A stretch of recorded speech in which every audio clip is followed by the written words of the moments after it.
એના માટે આપણે રવા દીધી તમે જોઈ શકો છો અને ટોટલી આપણે પ્રોસેસ બતાવી છે વિડીયોના માધ્યમથી બ્લોગના માધ્યમથી તમે હેલો મિત્રો જય માતાજી હર હર મહાદેવ તો એક નવા વિડીયોમાં તમારું સ્વાગત છે।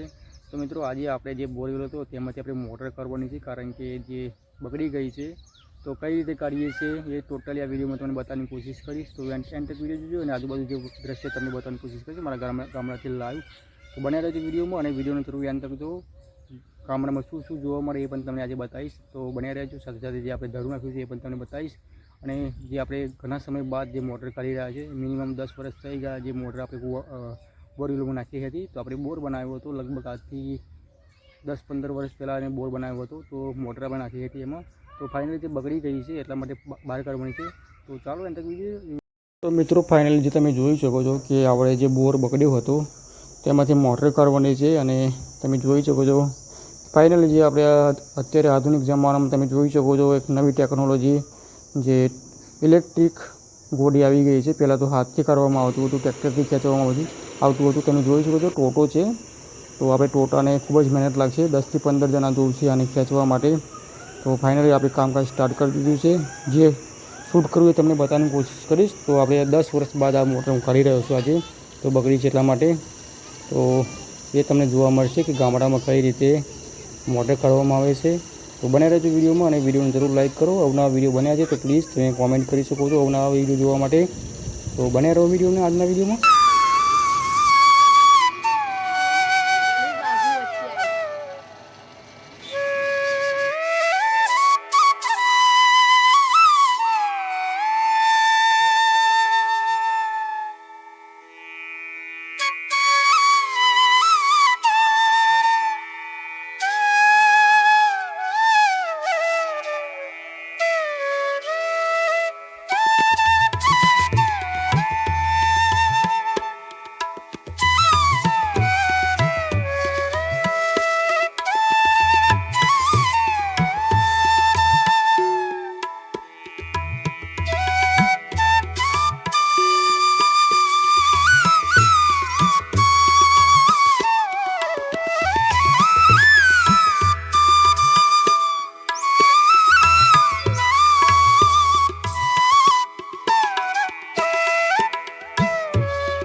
મિત્રો તમે સામે જુઓ બોરવેલ તો ફાઇનલ જે આપણે રિપેરિંગ કરી દીધું છે અને ફાઇનલ તમે જોઈ શકો છો અગર તમે જોયું કે આપણે જે બોરવેલમાંથી મોટર કાઢી હતી તો ફાઇનલી સ્ટાર્ટ પણ થઈ ગયો છે અને ચાલુ પણ થઈ ગયો છે બોર।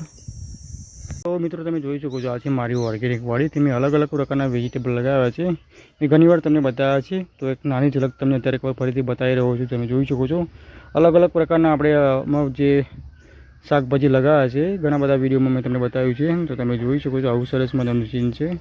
તો ચોમાસામાં સરસ મજાના અલગ અલગ વેજીટેબલ આપણે મળી રહે છે. તમે જોઈ શકો છો ઘણા બધા છે.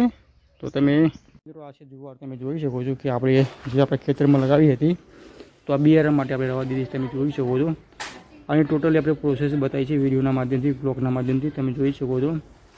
તો આજે આપણે રવા દીધી છે 4 મણ જે છે જાર, એ આપણે રવા દીધી છે. આ બધું તમે જોઈ શકો છો. આ સેલ કરવાની છે, બોરી છે એ સેલ કરી દેવાની છે. આ બધું સીવ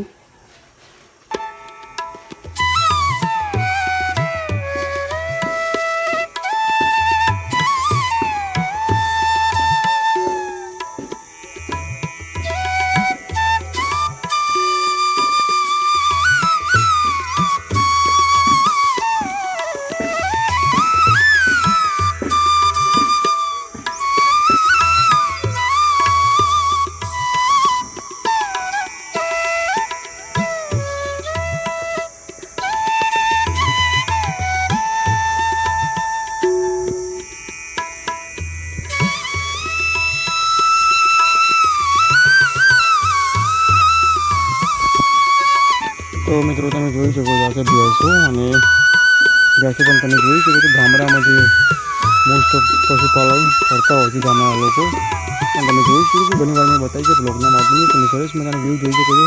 અત્યારે વાગી રહ્યા છે 9 વાગ્યા છે સવારના. તમે સરસ મજાનું તમે દ્રશ્ય હું લાઈવ બતાવી રહ્યો છું ગામડાથી. અને આ બધું તમે જોઈ શકો છો. ઘણી વાર મેં બ્લોગના માધ્યમથી તમને બધાની કોશિશ કરી છે. તો ખેતરમાંથી જુવાર તમે જોઈ શકો છો. ફાઇનલી કટિંગ થઈ ગઈ છે. તો આવું કંઈ દ્રશ્ય છે મારા ગામડાથી, મારા ઘરથી. તો જે આપણે ખેતી કરી છે નેક્સ્ટ ડે તમને બતાવવાની કોશિશ કરીશ. તો દાગર લગાવવાની છે નેક્સ્ટ ડે આપણા અમારા ચરોતરમાં, અને અમારી બાજુ જે ગામડામાં જે દાગર લાગશે એ તમને જોવા મળશે. તો આગળ પણ તમે ઘણા બધા બ્લોગ આપણે જોઈ શકો છો કે આપણે જે ખેતી કરીએ છીએ તમને બતાવવાની કોશિશ કરીશું. તો આ તમે જોઈ શકો લીલગરી લગાવી છે આ ખેતરમાં, અને સામે તમે જોઈ શકો છો ગાયનો ભેંસનો ઘાસચારો છે. આ બાજુ છે ભેંસો.